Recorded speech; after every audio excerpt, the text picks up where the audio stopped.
Hey everyone, today we are going to listen to a very wonderful story on the topic of the national movement from 1885 to 1980. In the late 19th century, India was a land teeming with discontent under British colonial rule, which drained its wealth and stifled its potential. The first stirrings of resistance came through political associations with East India Association in 1866, founded by Dadabhai Naoroji, who sought to raise awareness about India's plight. In 1876, Surendranath Banerjee formed the Indian Association, galvanizing Indians to demand their rights. These movements culminated in the formation of the Indian National Congress in 1885, with the goal of informing the British government about the Indian people's concerns. Initially, the Congress was dominated by the moderate leaders like Dadabhai Naoroji and Surendranath Banerjee, who believed in gradual change through petitions and resolutions. They pushed for reforms such as greater representation in government, better legislative councils, and the separation of the judiciary from the executive. Naoroji's Drain theory highlighted the economic exploitation of India by Britain, influencing the Indian Councils Act of 1892. But not all Indians were content with slow constitutional methods.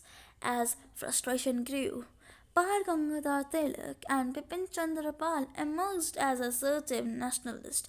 They rejected British goods in the Swadeshi movement and called for immediate action. The partition of Bengal in 1905, executed by Lord Curzon, deeply offended national sentiments, as it was seen as an attempt to divide the Bengali people along religious lines. The resulting backlash led to the Surat split of 1907, dividing the Congress between the moderates and the assertive nationalists.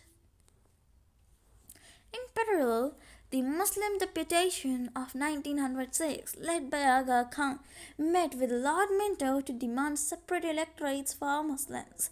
This led to the formation of All Indian Muslim League and Morley Minto reforms in 1909, which granted separate representation for Muslims, widening communal rifts within the Indian political landscape.